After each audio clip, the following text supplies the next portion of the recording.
right, so who are you? Hi, David Lobdell.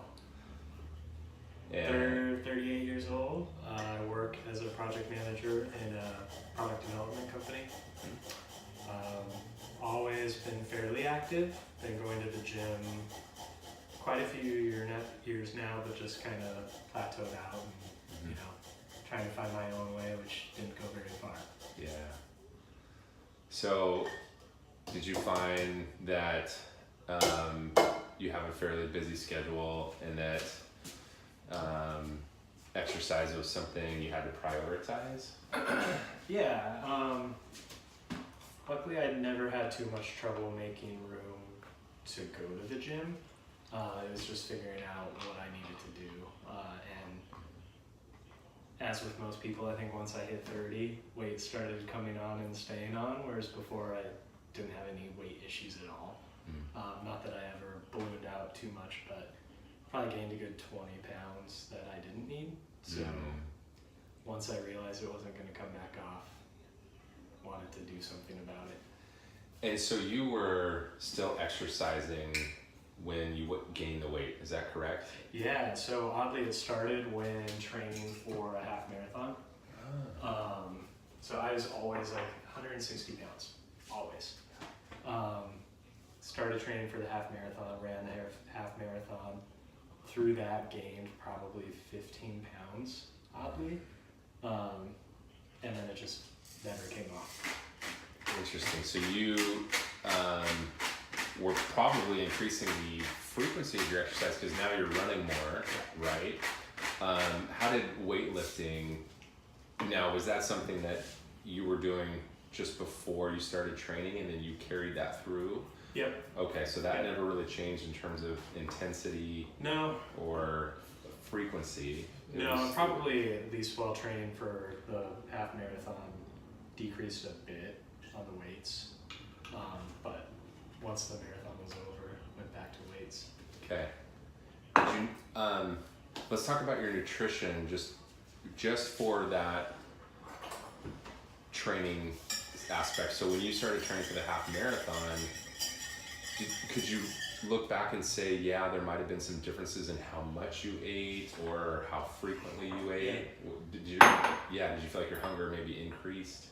For sure. And I'm guessing what happened is because I was running so much, I felt like I had the freedom to eat whatever I wanted, and I did. But in reality, it doesn't mean you can, eat cheeseburgers and bacon and eggs was my weakness. Yeah. Every morning, bacon, egg, and cheese biscuit. Okay. And so then you felt the weight come on. Did you feel like it made it a little bit harder to stay in your training regimen, or was it maybe not as challenging? It's just that it was kind of a nuisance, maybe. Yeah, it was more kind of defeating. I think, like feeling like you're putting all this work in and for what? And I think in denial, you always hear the whole 30% of it's working out, 70% is what you eat. So realizing how true that is. Awesome. Yeah, absolutely. Describe the differences that you have now, whether lifestyle-wise or aesthetically, compared to where you were when you started. Yeah, lifestyle-wise, although it hasn't felt like a major change, looking back on kind of, especially nutrition, how I ate before versus now is pretty remarkable. But again, it hasn't felt like a hardship. It's just little adjustments and tracking everything I eat, weighing everything. Avocados were a big surprise. So my breakfast was usually like toast, avocado, eggs. But when trying to get the fat down, cutting it where I could, like half an avocado had so much more fat than I would have even realized. And I think it's easy to tell yourself it's the good fat, but if you're not supposed to be having fat at all, even good fat is bad fat. And then same with eggs, switching up to egg whites now and then. So, and I'll still have regular eggs, I'll still have avocado, but just more selective about when I do it. Yep. So for those who might say that food tracking and keeping and measuring your food seems annoying or time consuming, what kind of knowledge, I guess, could you pass on to that with your own experience? And if you did experience some of that yourself, how did you work through that? Yeah, it is tedious, but like any other habit, it just takes being diligent about it, and once you are, then it just is. Especially, certain things I eat, breakfast is usually pretty similar, so it saves all that. So then, or you can build your own meals, through MyFitnessPal. So then it's just, click, click, click, done. Meal prep, so this will be lunches for the week, so you put it in once and then just duplicate it. I've learned a lot about food and nutrition, and I wouldn't have learned what I did without tracking it. So just, what carby foods, fatty foods, what's in 6 ounces of chicken versus 6 ounces of fish, all of that. And I found it interesting, so I don't know, maybe I'm kind of a nerd about that, but I liked it. And again, the actual tracking can be tedious, but you get used to it. That's really cool. Yeah. So tell us about what you're preparing here. This looks really good. It smells good too. This is just radish and beets with some lemon juice, garlic, red pepper flake, little olive oil, green beans, and then gonna grill up some paprika chicken thighs and just make little chicken salads for the week. And so how long will that last you, what you're doing here? Yeah, this will make about 6 portions, so I usually have 3 or 4 of them and then give a couple to my partner. Nice. Yeah. Yeah. So you get to share in the... A good share, yeah. Yes, yeah, I'm sure love. he appreciates that. I hope so. That's great. Yeah, so usually every Sunday I try and do lunches for the week. Always be set up for breakfast for the week, and then have a couple dinners at least planned out of what I'm going to have.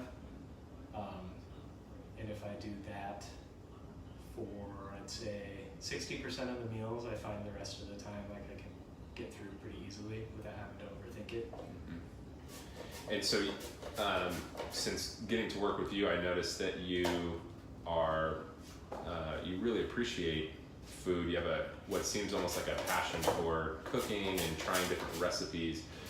And you've talked a little bit about how some of the meals will be the same, and perhaps that's just as a result of schedule and time and keeping things simple. And will you rotate in recipes throughout the week, each week? Or, yeah. Is it a seasonal thing?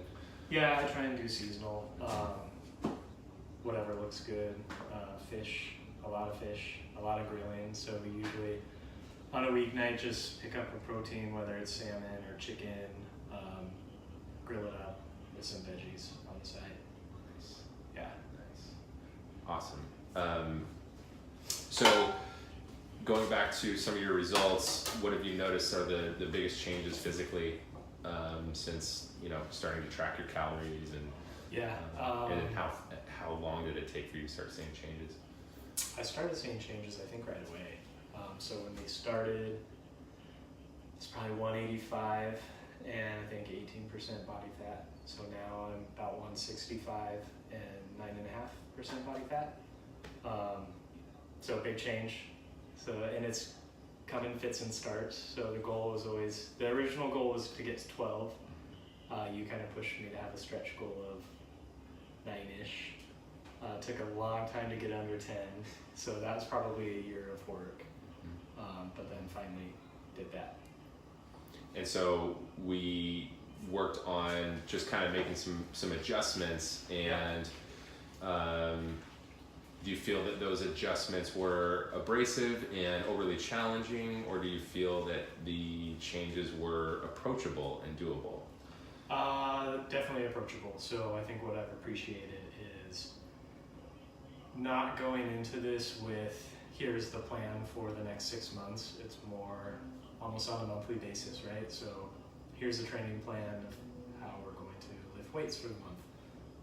Nutritionally, just by weighing in every week, it's just playing it week by week. So depending on how my body body's responding, make adjustments here and there. If I want to make the adjustments, like I never feel pressured to do more than, what I want to do, and that's very helpful.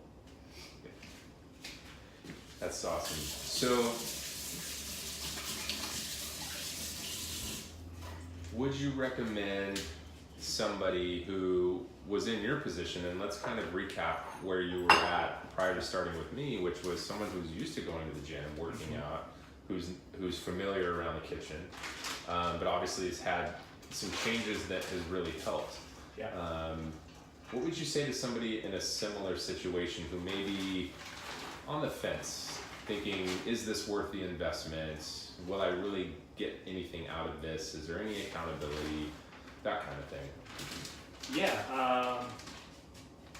To me, it's been definitely worth it.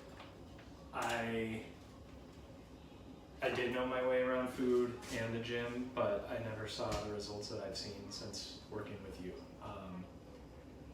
Part of that is you keep me accountable, but I think it's more just I want to be more accountable to myself.